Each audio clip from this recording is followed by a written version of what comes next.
In digital Marathi, जनतेच्या हक्काचं व्यासपीठ। उल्हासनगर महानगरपालिकेतील कोट्यावधींच्या निधीच्या अपव्यय आणि गैरव्यवहाराच्या गंभीर आरोपामुळे शहरात खळबळ माजली होती। या पार्श्वभूमीवर प्रहार जनशक्ती पक्षाने उचललेल्या निर्णायक पावलामुळे अखेर लाचलुचपत विभागाने चौकशीची प्रक्रिया सुरू केली आहे। पक्षाच्या आत्मक्लेश आंदोलनाच्या घोषणेनंतर ठाणे लाचलुचपत विभागाने तात्काळ हालचाल करत उल्हासनगर महापालिकेत झालेल्या भ्रष्टाचाराच्या चौकशीसाठी पावले उचलली आहेत। या चौकशीत उल्हासनगर महानगरपालिकेतील अनेक वरिष्ठ अधिकारी अडकण्याची शक्यता वर्तवण्यात येत आहे।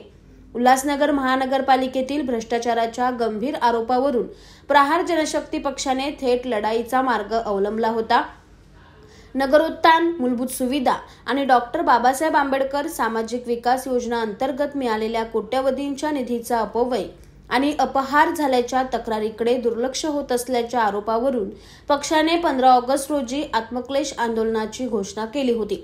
मात्र या आंदोलनाची दखल घेत ठाणे लाचलुचपत विभागाने उल्हासनगर महानगरपालिकेत झालेल्या भ्रष्टाचाराची चौकशी आपल्या विभागामार्फत सुरू करण्यात आल्याचे पत्रव्यवहार प्रहार जनशक्ती पक्षाच्या पदाधिकाऱ्यांनी दिले आहे।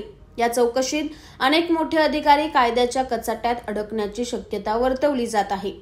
प्रहार जनशक्ती पक्षाचे ठाणे जिल्हाध्यक्ष ॲडव्होकेट स्वप्नील पाटील आणि आमदार बच्चू कडू यांच्या नेतृत्वाखाली हे आंदोलन वरळी येथील लाचलुचपत प्रतिबंधक विभागाच्या कार्यालयाबाहेर होणार होते।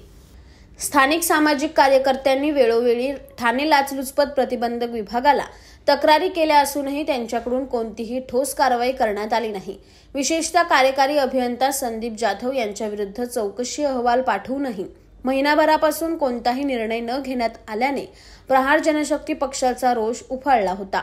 प्रहार जनशक्ती पक्षाचे ठाणे जिल्हाध्यक्ष ॲडव्होकेट स्वप्नील पाटील यांच्या मते जर राज्याचे लाचलुचपत प्रतिबंधक विभाग देखील भ्रष्टाचारावर कारवाई करण्यात अपयशी ठरत असतील तर ही अतिशय चिंताजनक बाब आहे। या पार्श्वभूमीवर 15 ऑगस्ट रोजी आत्मक्लेश आंदोलनाने राज्य सरकार आणि संबंधित विभागाचे लक्ष वेधून कडक कारवाईची मागणी करण्यात येणार असल्याचे पत्र त्यांनी संबंधित विभागाला पाठवले होते।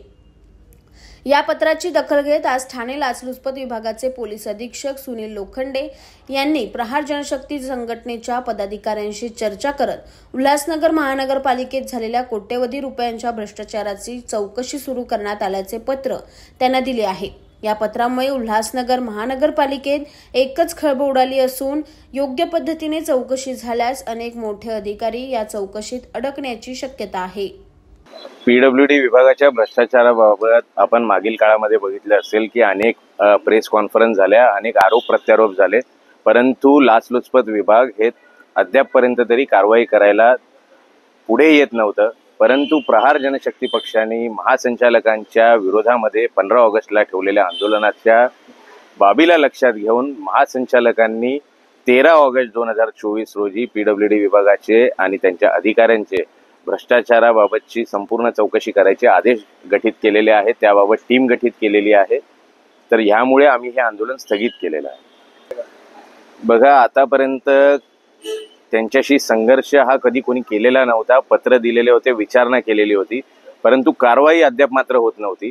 आम्ही संपूर्ण पुराव्यासहित तिथे कारवाई करिता दिलेलं होतं, परंतु पुरावे दिलेले असताना पीडब्ल्यूडी विभागातील राजू खान नामक हा जो शिपाई आहे, या शिपायाच्या बायकोच्या अकाउंटमध्ये लाखो रुपयांचे ट्रान्झॅक्शन झालेले आहेत।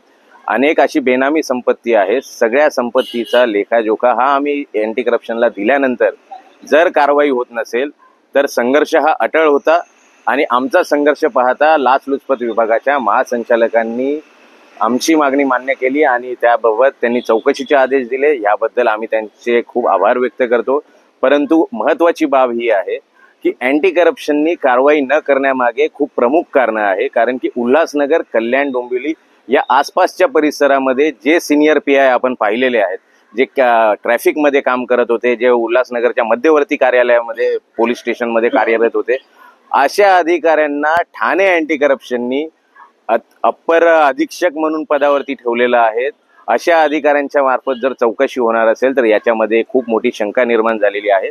आम्ही पुढील कारवाई महासंचालकांकडे ह्या सगळ्यांची बदलीची मागणी केलेली आहे आणि ह्या मागणीवरती आम्ही ठाम आहोत। एसीबीची कारवाई जर झाली नाही, एसीबीने चौकशीची मागणी केलेली आहे, ACBने जर कारवाई केली नाही तर आम्ही ACBच्या विरोधामध्ये अतिशय तीव्र आंदोलन करू आणि महासंचालकाच्या दालनामध्ये करू।